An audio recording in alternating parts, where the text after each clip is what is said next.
In a perfect world, it's a control review that gives thumbs up, that says independently, we verify that your application has met the criteria of level 1 or level 2, or even level 3 of ASVS, or the mobile application security verification. And again, both of these are very, very important.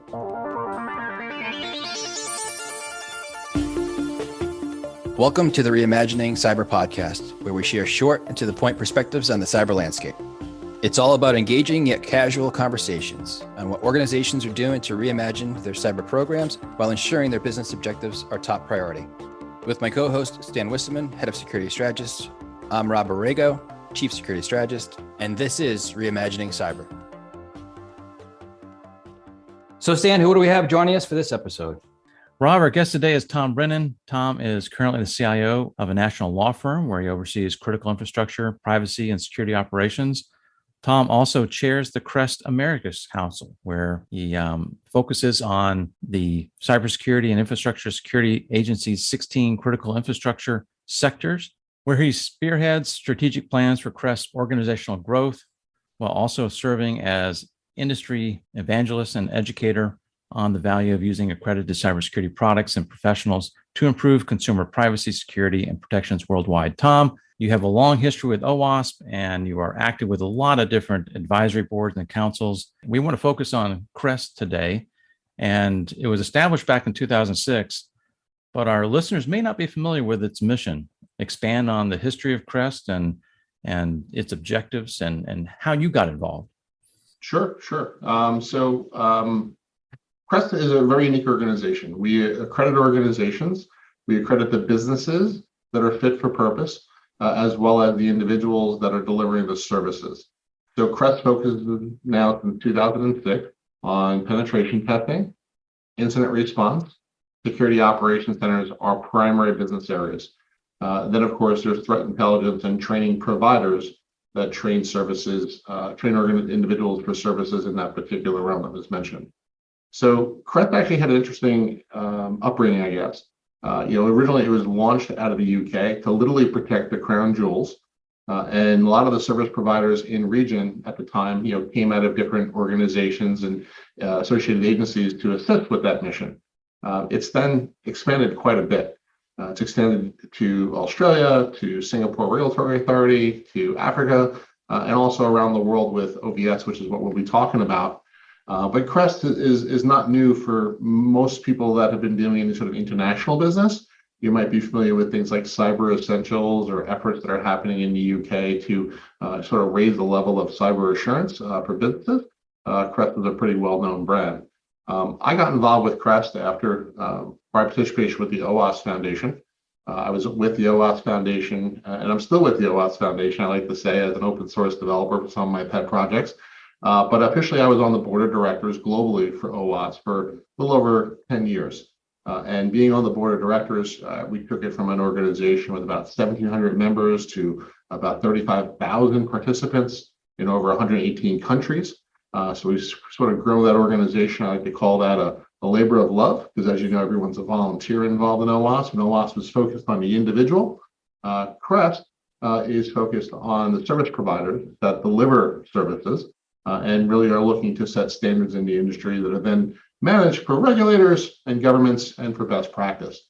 So at the end of my 10-year tenure with the OWASP Foundation, the then current president of CREST, Ian Glover, him and I sat down, had a conversation, and there's lots of involvement with CREST, with its penetration testing standards and its testing guides and other projects.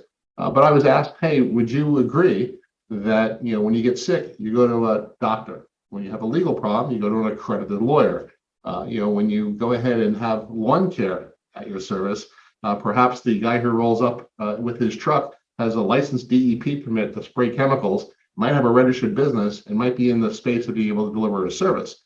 So of course I nodded and said, of course, that's exactly what I would agree with. And he goes, well, how come then we're not accrediting businesses? How come we're not building capacity in the industry, which is cybersecurity? And why is the buyer so confused as to what is a pen test and how do they actually procure services? So our mission has really been focused around helping the buyer find qualified service providers and individuals that are fit for purpose. Having worked at a consulting company in the past, typically what you do is as a you're trying to get business. You say, well, I have people that have these kind of professional certs or this kind of work experience, and we can do a good job for you. But it was all just sort of like trying to prove that your personnel are going to be adequate for the job, but it has no kind of relation to the work history necessarily of the company providing that service, right? So you're trying to align that to the organization. Yeah, absolutely. I do a lot of work in different circles from the DoD and CISA and other agencies, of course. But really, what it comes down to is that we have 81.5 million businesses in America, and any of those organizations that want to procure services are going to reach out to service providers and are going to try to buy a quality service to spend their security dollars on. And one of the things that the buyer wants is, an ease of understanding as to what is it that they're buying. Are the people delivering the work qualified and fit for purpose?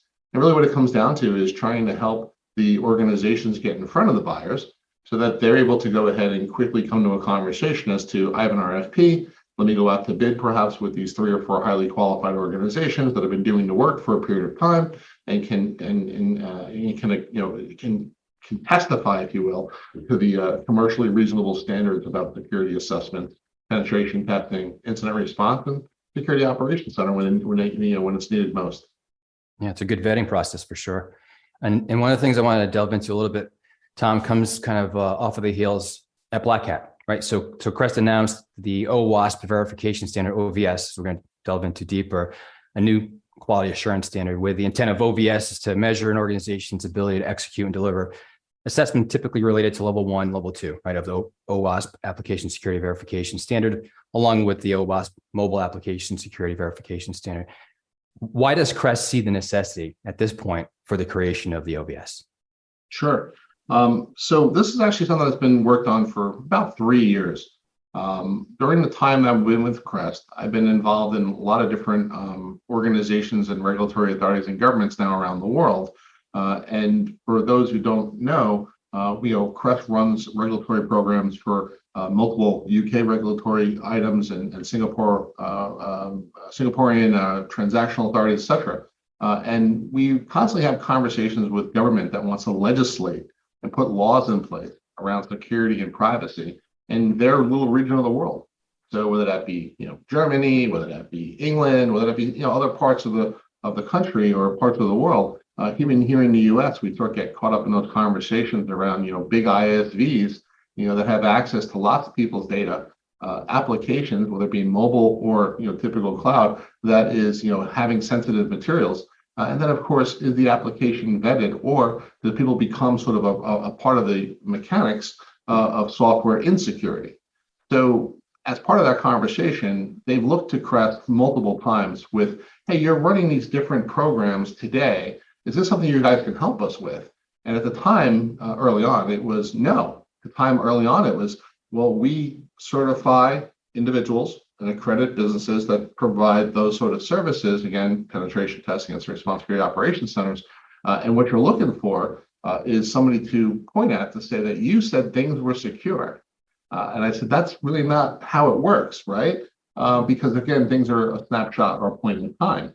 But then when we start talking about organizations working together and coming to a reasonable level of maturity, I used to work for Howard Schmidt. I used to spend some time with SafeCode, and I was their technical director. And one of the greatest things Howard Schmidt ever told me was, you can't stop software innovation, right? Because of regulatory issues or because of impact or countries. He's like, the best way to sort of make this happen is to allow organizations to sort of level up, which is, let them self-regulate, and then allow governments and regulators to point to that and say, hey, this is a best practice. This is a reasonable standard to set. And these things started to come together with our friends at OWASP, because again, we've done lots of things there with the OWASP testing guide, and OWASP has become very famous with the OWASP top 10, which in my opinion is a big failure, because it's a list of top 10 problems, not necessarily top 10 solutions that people should worry about. But ASVS has come up pretty strong. And it's one of multiple projects. There's about 120 projects now at OWASP, but it's one project at OWASP, which is really getting a lot of attention and has for now the last couple of years. ASVS sets out standards and control objectives for application security. So in the conversation of architecture, threat modeling, building, and being able to care and maintain the application, It provides a very good guidance for organizations that want to build quality software. Now, it also provides a very good standard to test security against or test software against to determine if products that you've already built or already have in place, are they able to meet these criteria?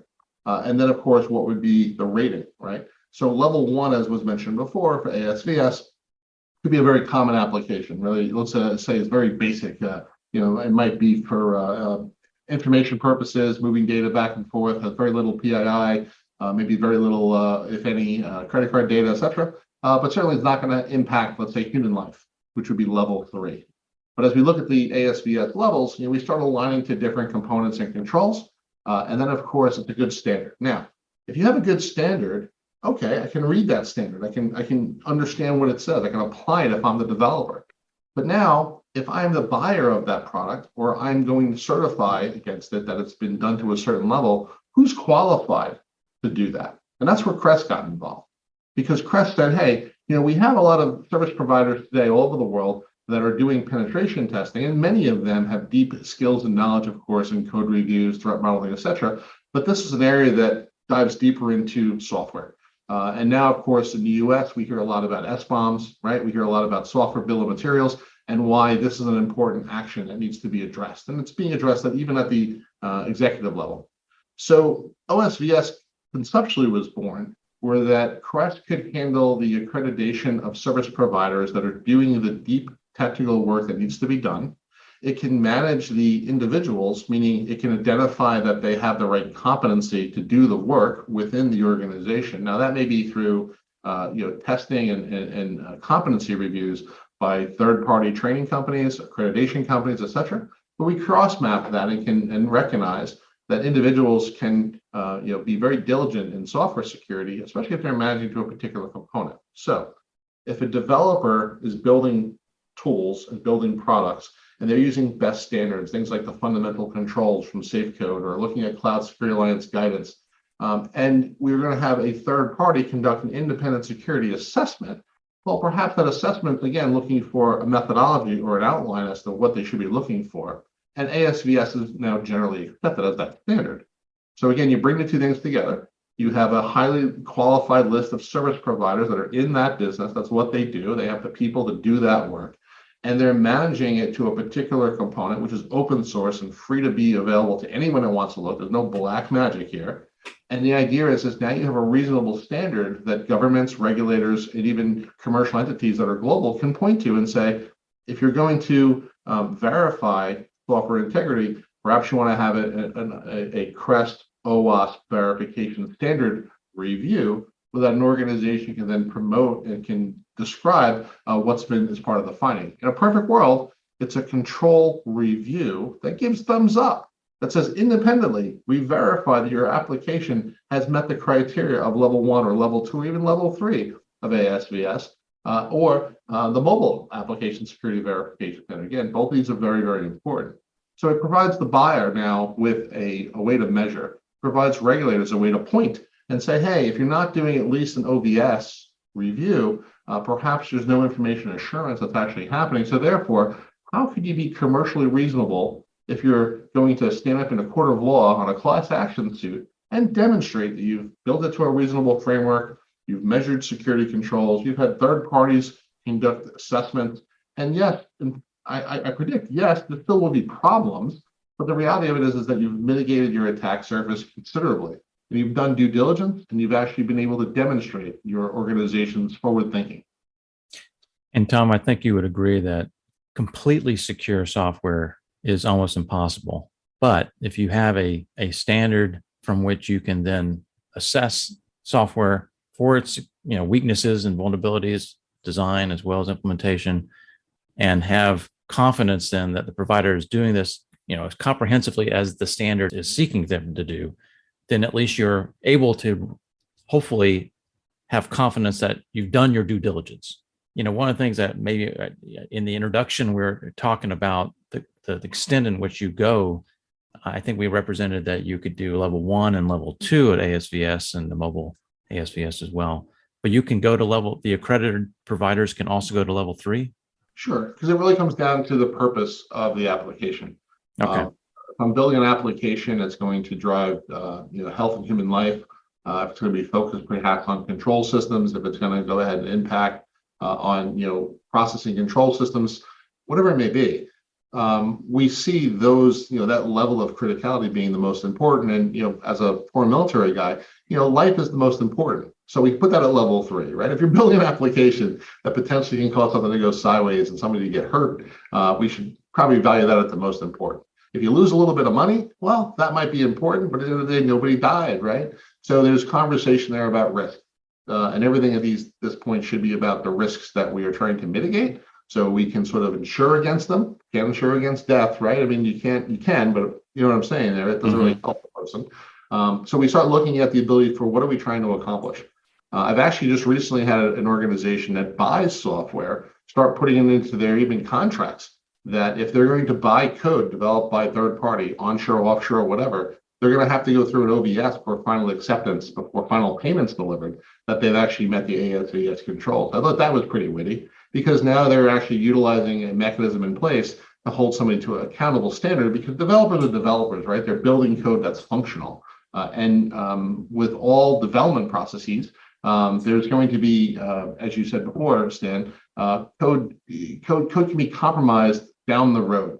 Or maybe not initially at the first build, because it sort of checked out and all the third-party source code scanners and people did their reviews and that things are good to go. But perhaps there's new techniques that are discovered over time. Again, my point is that if you can inject a reasonable review of things from a quality control perspective, that should make your end product and certainly your customer happier, that they're working within the bounds of a platform or product that has been thoroughly vetted.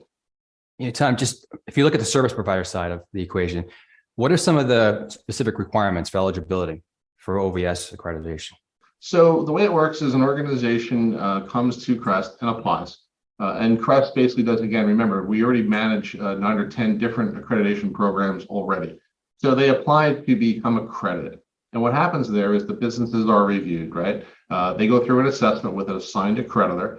That individual is reviewing the organization's fit for purpose, that it's proper business, it's legal, it has insurance, it has internal process and procedures for let's say disputes and contracts, et cetera, et cetera, et cetera. And again, this could be a small company or it could be the largest company in the world. At the end of the day, is the business a business?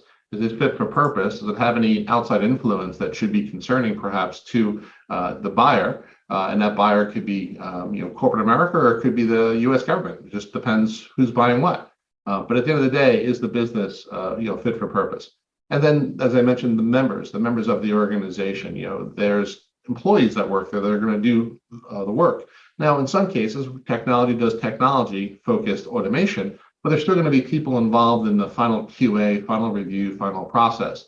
So again, looking for individuals that belong to the company, that are W-2 employees that work for the organization, that meet the code of conduct, and that they're going to be tagged into that organization. Those two things come together like peanut butter and jelly, and you have an accredited service provider. That accredited service provider then turns around, goes to market, and they're able to quantify that their organization is fit for purpose. And that is reviewed ongoing.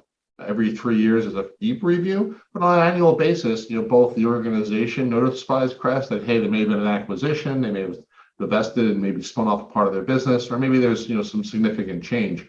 But at the end of the day, you can always go back, look at a list of accredited organizations, and know that if you're on the list, you've really been vetted. And that's really helpful for procurement. Some of our large corporate organizations use our vetting process as a minimum requirement for their procurement process.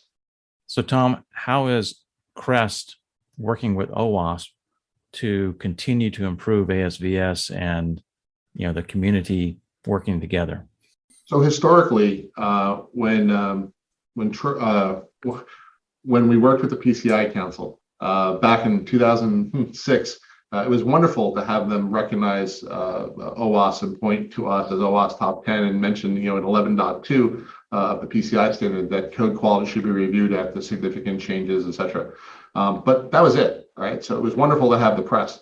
What I did with CREST and what I did with OWASP, and I sat down and we worked with the different groups and we tried to make everything sort of work properly, is we did a sustainable revenue share.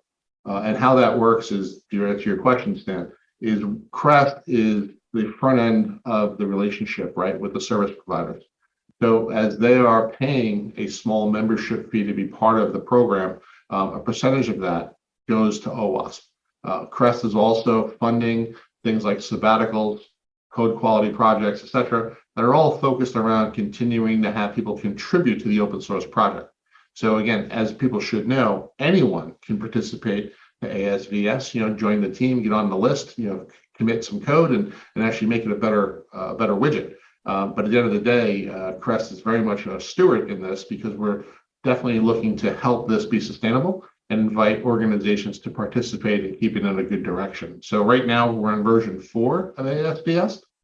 Version 5 is due to launch in the first quarter of next year. So now's a good time to review what we currently have. If there's some missing opportunities or some ways to improve it, great opportunity to get engaged. So in the Americas, you're leading the council for CREST, right? Do you find that there's a fair amount of interest here in North America, as far as either on the provider side or on the consumer side, looking for CREST certified organizations or accredited organizations? Yeah, absolutely. You mentioned it before. So this was a soft launch back in July, and then August 10th, it was released at Black Hat DEF CON at AppSec Village. It was a significant sort of rollout. At that time, we've had a number of individuals that represent, large, buyers, as well as service providers that, sort of see the opportunity here. The opportunity is that, hey, we can demonstrate and we can utilize and provide quality control. Now, again, you mentioned as we opened, I'm a CIO for a law firm. So one of the things I see all the time is I see litigation cases, right? I see data breach cases, I see quality control, intellectual property, I see these different matters. And it really does come down to, even though I'm a technologist, sometimes it comes down to what's going on the stand to be defensible and to be able to describe, frameworks that were used, quality control that was demonstrated, policy and procedures that can be demonstrated over the last 12 to 24 months. Logging, controls, being able to demonstrate to 12 members or peers on a jury panel that your organization, has gone through the necessary process to be able to be commercially reasonable. Again, that's important. So if you back up and say, well, what other options are there? In this particular instance, there's not a lot. A lot of negotiation might happen in a contract, but at least this is something that you can hold it to a standard and say, hey, if you're going to build me software, is it reasonable that before I accept it, I'm going to require an OWASP verification standard assessment? And if you meet the qualifications of OVS, which you should have known about from the beginning when the project was spec'd, then I can go ahead and easily accept it. I'm going to acquire an organization, technology M&A. Perhaps there's an opportunity to conduct assessments against existing code base and figure out where the problems may exist before the buyer gets involved in code quality issues or licensing problems.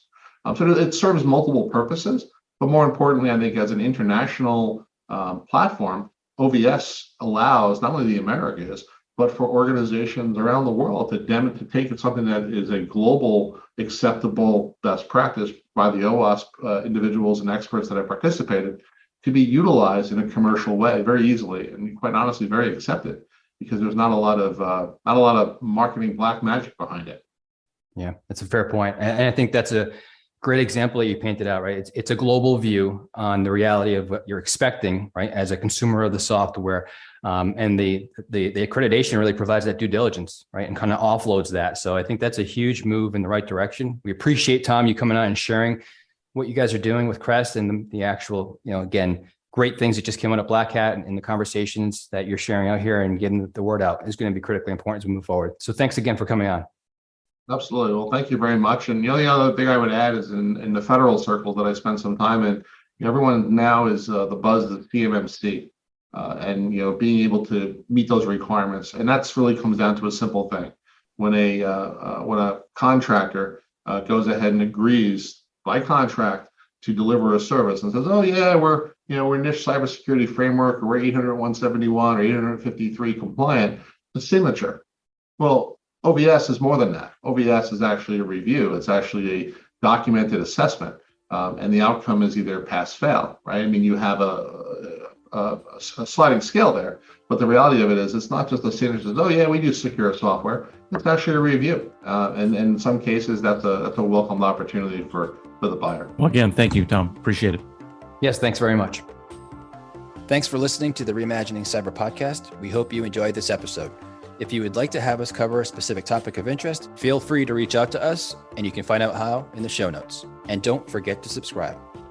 This podcast was brought to you by CyberRes, a micro-focused line of business, where our mission is to deliver cyber resilience by engaging people, process, and technology to protect, detect, and evolve.